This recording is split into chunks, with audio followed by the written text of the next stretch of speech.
My name is Jim Cummings, and I am a writer and director from New Orleans, Louisiana, and I made a film called Thunder Road that was at the Deauville Film Festival this year.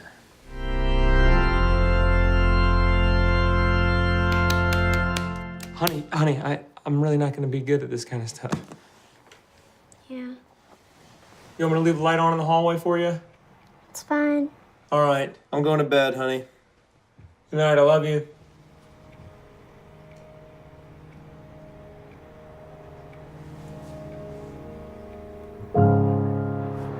Yeah, it's fine. I don't care. It's fine. I don't want to work here anyway.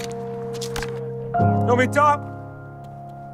Yeah, I'll talk. You don't want me to talk. I got dirt on all of y'all. I'll start with myself. My wife left me a year and a half ago. There, laugh it up. I slept in my car. 3 weeks. Jerry saw it. Isn't that right, Jerry? Yeah, I brought you breakfast.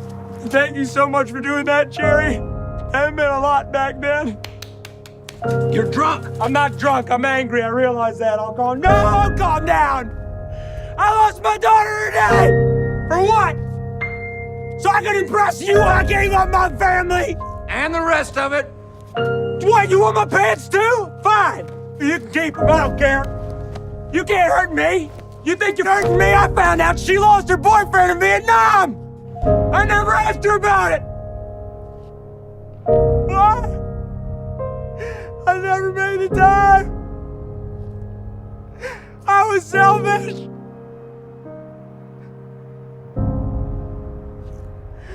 This is what you get.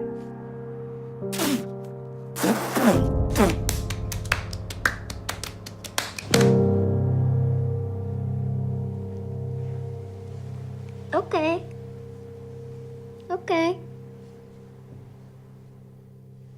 So you're the writer, director, producer of Thunder Road. So it was first a short film, Yeah. and then you made it a feature. Can you tell us about how it went from the short film to the feature? How was your process? Yeah. So I made the short film with some friends in a funeral home in like 6 hours. I had rehearsed it for about 2 months beforehand. So it was like me practicing it and speaking it out loud. And I was driving to work and then driving home. And the short film was about 12 minutes. And so I was able to do 3 rehearsals on the drive to work and then 3 on the drive home. And that became the writing process and the rehearsal of like getting it ready to make the film. But it was a very simple shoot. It was a 6-hour shoot, and everybody was so rehearsed that it ended up becoming this wonderful piece of film. And then we submitted it to Sundance and a bunch of other film festivals, and we got into Sundance in 2016. And then we won the grand jury prize there. And then I spent the next year and a half making 9 other single-take short films and still being unable to convince anybody to give us any money or to help us out to turn the short film into a feature, or any of our short films into features. And it got to a point where the idea for making the feature was so good, I thought it was so good, that I had that same feeling before making the short film of, I have to make this thing, or I'm going to be unhappy if I die before I can make this thing. Seriously, I was driving safer because I was worried that I would die before I could make the film, which is crazy, but like anybody who has done this kind of stuff knows that feeling, you know? I was making the short film. I'd been a producer for about 7 years, and I was working on stuff that, I was not very happy with. I was glad that I did it, and I learned a huge amount about making movies from that process, but it was never anything that I would want to show my family or show my friends and be like, hey, I did this thing. It was nothing that I could be happy about. And then I made the short film, and then we made these other films, and for many reasons, we weren't able to get anybody to take us seriously, to expand it into a feature. And so I said, all right, well, let's just do it. And so a friend of mine, Zack, who was one of the producers and a lovely guy, wanted to leave his job in TV as a TV executive to make independent films in Austin. And he said, I want this one to be my first. He had never produced a feature film before, but I could just tell. He was so enthusiastic and so genuine about the process, and it meant a lot to him, this movie, just as much as it meant to me. And so he and I became this team of like, all right, well, let's just do it. And Natalie Metzger, who was my producer of 9 of my single take short films, said yes, she would do it. Of course, she's my sister.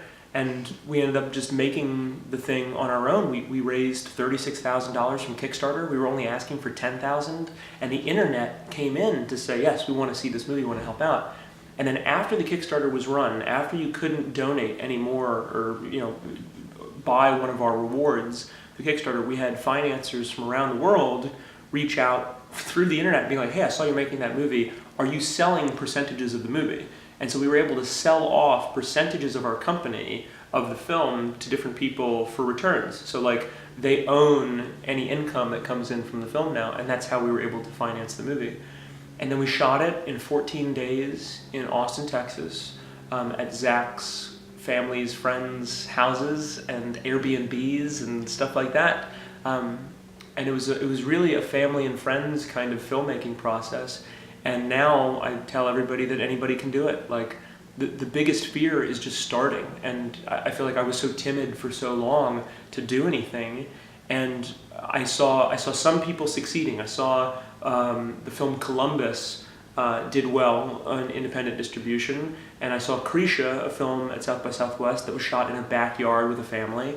And I thought, well, there's got to be something to this. I feel like we're on the cusp of this filmmaking renaissance with these small cameras where you can go out with your friends and make something.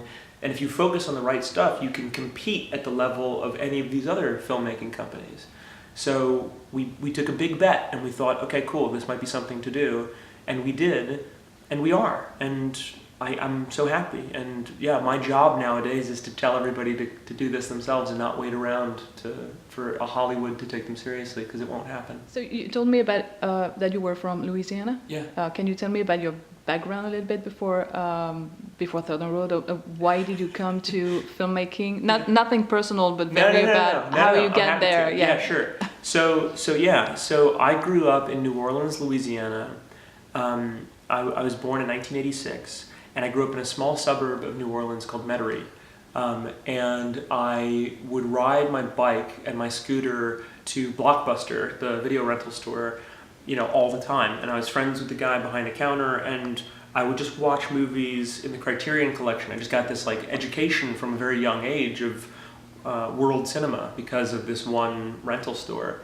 And I watched 2 or 3 movies a day sometimes through high school. I was obsessed. I loved watching movies. It was my access to culture, really. But this is before YouTube. This is my only opportunity to see stuff. And so I did that, and I got a small computer, one of those MacBooks that was like the hideous ones, the white one with the blue on the outside, but it had iMovie on it, and I was able to shoot on mini DV and edit stuff. Not uncommon from how everybody else started in making movies, but that was my first experience in editing, film editing. And so by the age of 16, 13, something like that, I was cutting my own stuff. It was like we would reshoot episodes of Cops because it looked, it was the cheapest thing that we could do, and it was funny. And then I went to film school at Emerson in Boston, and I met some of the people I work with today. Danny Madden, who's in my class, is an incredible sound designer. He did a lot of the sound for the film. He was also the creative director on the shoot. He was like my right-hand man for a lot of the filmmaking. And Tony Ascenda, the Daniels, all of these filmmakers were in our class of 2009 at Emerson. And so there was this kind of healthy competition. We were all trying to make a better movie than the other one for the campus movie fest or whatever. And it really inspired this ambition in us to make cool stuff and to impress people. And so I graduated in 2009, and then very quickly learned that nobody was going to hire me because I was 21 years old and my entire education was in writing and directing. And so I was miserable for a long time. I spent about 6 or 7 years producing for other people that had viral videos. So Danny Madden had an animation that he made immediately out of school that got 1 million views on Vimeo called Notes on Biology, and it's amazing.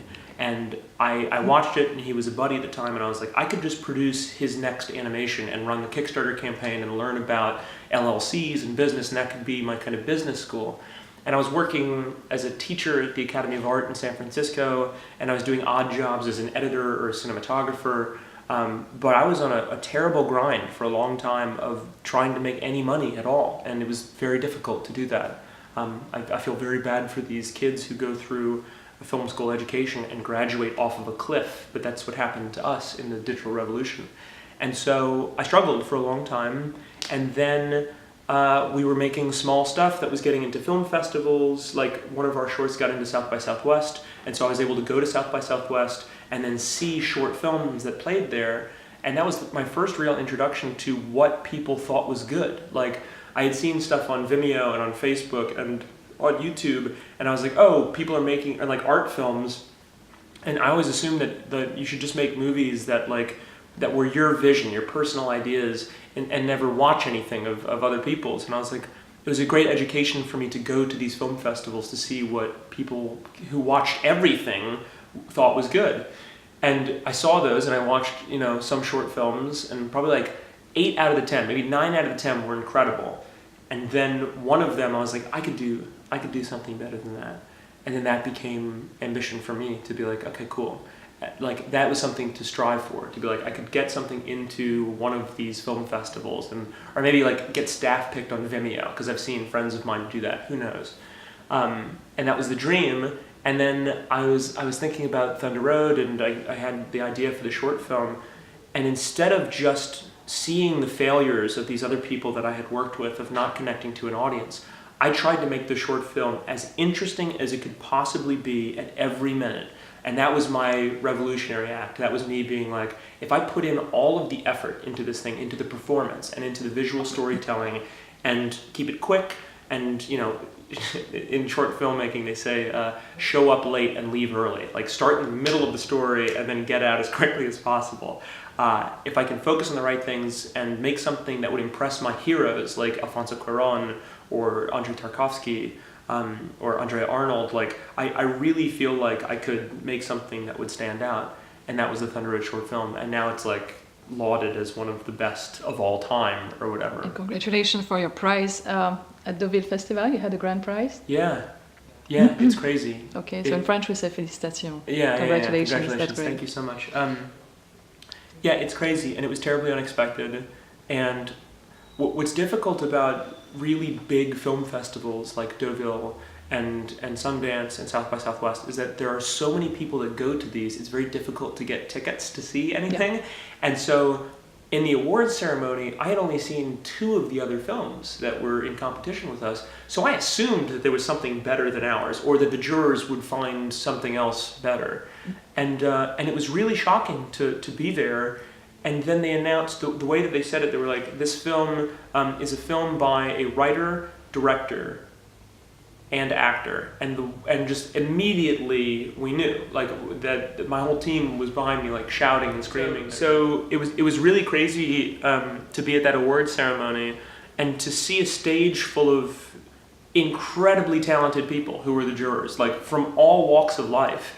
And then for them to say, yes, this was good, it was so overwhelming. It was, and my first response, I think there's footage of me saying, like, are you sure? Like, tu es sûr? Oui, vraiment?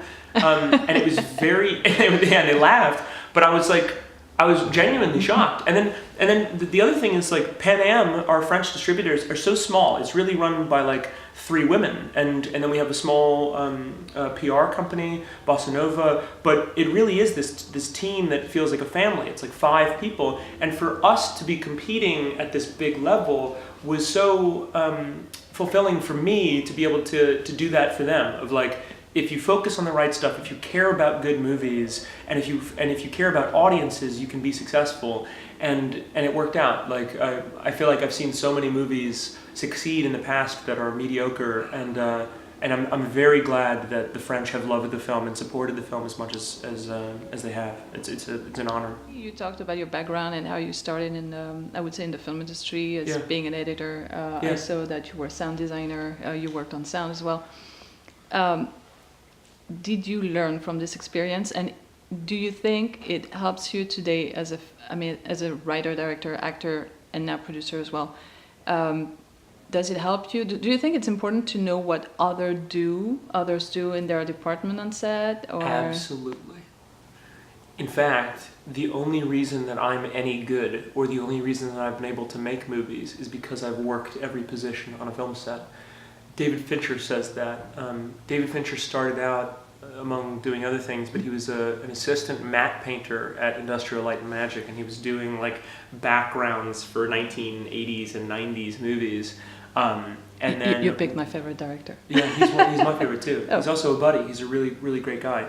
But he did everything on set where he knew how to build a C-stand and how long it was going to take to set up lights. And so when he's asking his team to do that stuff, he can speak the language and understand that it's ridiculous to ask that and then expect to be shooting in the next 5 minutes. So like it really is having a more thorough understanding of the filmmaking process can only better you as an artist. And I hate to say it, as an actor as well. Like I meet a lot of actors where they want kind of nothing to do with the camera or the editing process or anything like that. And I think that is purposely misunderstanding how you fit into the film itself. So like if you read the full screenplay and not just your dialogue, then that is you understanding how you fit into the thing. It's the same thing with speaking with the cinematographer or the editor and say like, how is this going to be put together visually? What is the end product of this? How are these pieces? And then how can I help that to make that stronger? And so with me, I have, because I'm the writer, director, and actor, I just have to have those conversations with myself. But no, I encourage everybody to do that. I think it's so valuable, and the best actors I know have done that. Have a thorough understanding of what the filmmaking process is and how they fit into it. Mm-hmm. Okay. I read that you pitched your film like Officer Arnaud loved his mom. Yeah. Is it true? Yeah. Yeah. I mean, really, so that was the log line for the short film, and because I had seen so many distasteful short film log lines where it's like this long thing about what the movie's about. And really what that should be is trying to interest somebody in watching the thing. And also I was able to just boil down the real conflict of the movie into that simplicity. And so that's on our poster. It just says Officer Arnaud loved his mom. And really that's all you have to know. If you're watching the film, it's kind of about her. She, like the funeral scene, the first 10 minutes, and then the ballet stuff, and then the sisters talk about it, but really it's not about that at all. It's about this guy struggling to be a single dad and be a police officer and a friend. But if you think about it with that line, where it's just like this guy really loved his mom, and that's why he is having this mental breakdown, it makes so much sense. And I feel like thinking about that and carrying that with you into the film changes the entire read of the film. And yeah, I love that. I was thinking about that with Coco. We have a lot of Pixar stuff here. Sorry. I love Pixar. But the film Coco is called Coco despite the fact that she's only in the film for about 5 minutes. But it's all about her. It's about this legacy story of this family. And they named it Coco because it talks about that, the importance of matriarchy, the importance of raising families well. And I'm so glad that they called it that. It could have been called anything else, Day of the Dead. It could have been called anything, but they chose to call it Coco, and that makes it so much more powerful to me. How did the idea come to you? A Third Road, why Bruce Springsteen song, and how did you develop it? And we developed. I mean, it was really here. There was no magic to the development process. It was just me driving to work, and I heard the song on the radio when I was coming home from this work event, and I knew the song by heart. It actually is one of my mom's favorite songs, and it's a classic, so everybody knows the lyrics. But I feel like I really heard it for the first time in this car ride home, and I must have been 28.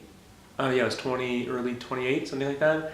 And I cried for 3 hours or 4 hours straight, just thinking about what the song means to people and what it meant to my mom's generation of like encouraging people to change their lives if they're unhappy, and to see the future of their lives in this small town, and then say, okay, well, I don't have to do this, and we don't have to, and don't feel like you have to be a spectator of your life. And Bruce Springsteen was so young when he said that, but it was 43 years ago, something like that. It's crazy that he wrote this song or performed it the first time. And like just to see how that song has had an effect on people, it had to be that song. And then I made the short film, and Bruce saw it and said that it was okay if we put it online. which was lovely. He was very, very, very kind. His whole team is very kind. And then I was watching the short film again, and I was thinking about the song and what it means to people, and like thinking of it's not Born to Run, it's Thunder Road. And Thunder Road is about painting this picture at the end of the song, painting this picture of a town of ill repute falling apart with no future if these kids stay there, and they have to jump in a car and change their lives. And it's about that risk of like convincing somebody to make their lives better by jumping into a car with you and leaving. And so that obviously had to be the end of the film, but it took me a while to realize that. I didn't get it. Even though I made this short film about it, I didn't get the value or the poignancy of the song. And then I thought about it, and it hit me, and I was like, okay, the film has to be about that, except it's about this guy telling his daughter that they have to leave, and that's how you modernize it. And yeah, I'm very proud of it. It's my favorite thing, transitioning it from this incredibly well-written poem about American unhappiness and being able to have authorship of your experience and your future, and transitioning that into a Southern comedy about a father and a daughter. It had to be that song. You're very emotional about it. I love that. I have the feeling to see Officer Arno sometimes. Yeah, I mean, I'm that guy. It's terrible, but I think that was it. Like, in the writing process, I was responding to my biology. I was like, oh, this is actually moving me. It's not... I was about to ask you about that. Yeah, I think there's this strange misconception that, like, you can watch an internet video and it's supposed to be funny. Like, oh, I get it. It's funny, or it's trying to be funny, but it doesn't actually make you laugh. But we're okay with it. It's like, oh, they're making funny videos, but it doesn't actually make you laugh. But laughter is the mind sneezing. It should be something that is uncontrollable and just comes out of you. So like, there is a real crisis of thinking right now where like, it's okay to make comedy movies that don't actually make people laugh, but that's not fair. And the same thing with dramas. Like, I feel like I was content with making dramas that didn't make anybody cry or didn't move anybody or didn't connect to anybody. And then I saw Krisha for the first time, and to see the audience at a film festival and they had to hug the people that made this thing. Like, that is an instant response that you've done a good job, that you've made something poignant or that connects to people. And so I was chasing that. I wanted to make something that was the stuff that actually made me and my friends laugh and actually made me and my friends cry. And that's what the entire filmmaking process was like. I was in front of the camera, but anytime we cut and I came back outside the camera, everybody was like, okay, or had to leave the room because it was just they couldn't be around me. Yeah, that's how you can tell you're doing something right with your life. But I don't know. I think that there's a misconception that if you win Sundance or if you win any of these festivals, that means that you are ensured a long-lasting career, and it's just not true. Like, I really genuinely feel that there is no difference from me embarking on a project than anybody else who's going to embark on a project. Like, it is, because of the nature of the current independent film market, it is just as difficult for me to get any financing from anybody than anybody else. We ran a Kickstarter campaign to raise funds for our film, and we had a leg up because we had won Sundance with the short film, and we could embed the short film on that page. That's something that other people wouldn't have if they were raising money for a feature film. Did you? Sorry to interrupt you. Did you manage the campaign yourself? I did, yeah. Okay. We manage everything ourselves. Like, okay. We're self-distributing the film in the United States. We're building all of the trailers, all of the posters, all of the ads. All of that is on my laptop. And yeah, I think it really is the future. Like, okay. You don't need to pay people thousands and thousands of dollars. Like, it will be democratized very soon. And so, and it is non-competitive. Like, I really, when I say that, I mean that in a philosophical way as well, where there is no difference from me embarking on a project as any other filmmaker who's embarking on a project, because very soon, everybody's going to be able to make their dreams come true. Everybody's going to be able to make a feature film and to tell their story and get whatever it is inside of them out. And so I don't think really that there's anything very special about the stuff that we're doing, or that anybody takes us any more seriously than they did last year. I had noticed, actually, the one thing that I noticed that was compellingly different from than the experience that I'm having now with success is that when we said that we were making the movie and then we were posting pictures of ourselves on set and like it became public knowledge that we were making the thing, then I got a lot of outreach. There was something to actively making something, to being the people who were actually making stuff that then got people to reach out, far more than the awards. Usually if you win an award, people tend to look at you and go, oh, he's probably very busy right now. Like he's getting swarmed by people right now. I shouldn't reach out. And really that's not the case. Like, because everybody says that, you're broke for like 8 months or whatever, which is really funny and counterintuitive.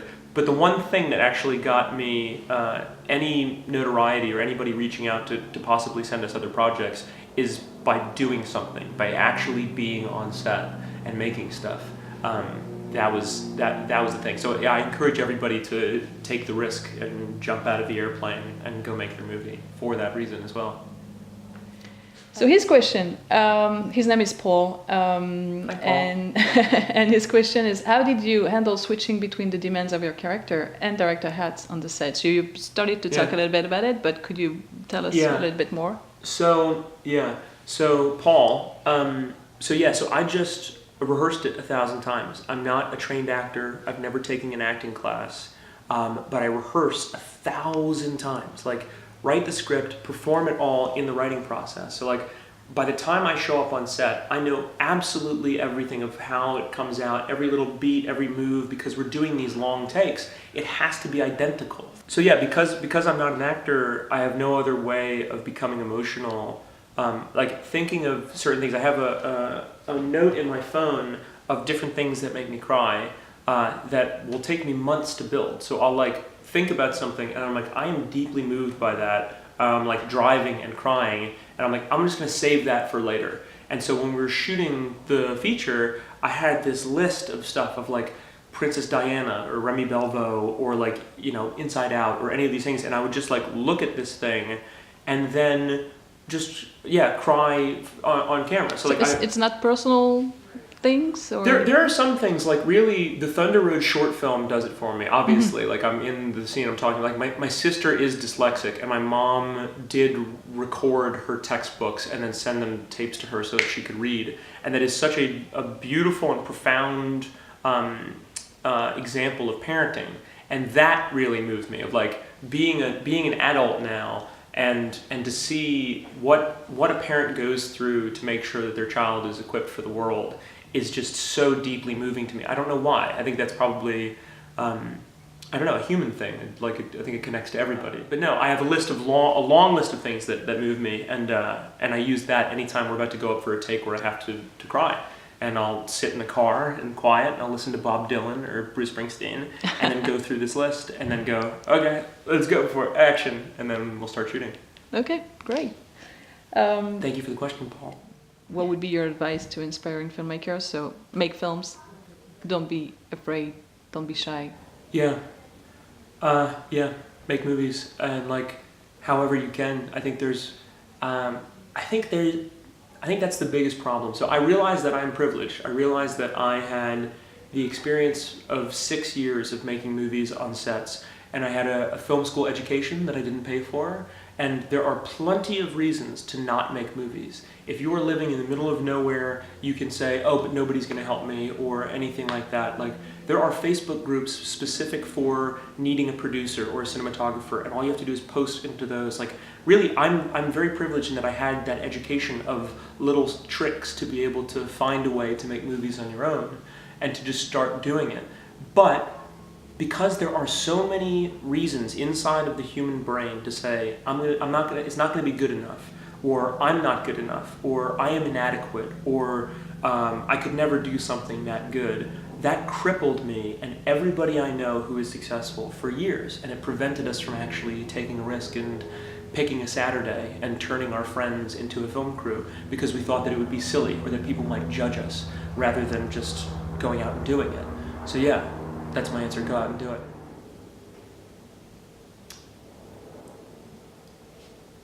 I think the Thunder Road feature is this document of who I was at that age and trying to make a love letter to humanity and to my mom, and to anybody who has a wonderful, strong mom or a wonderfully strong daughter.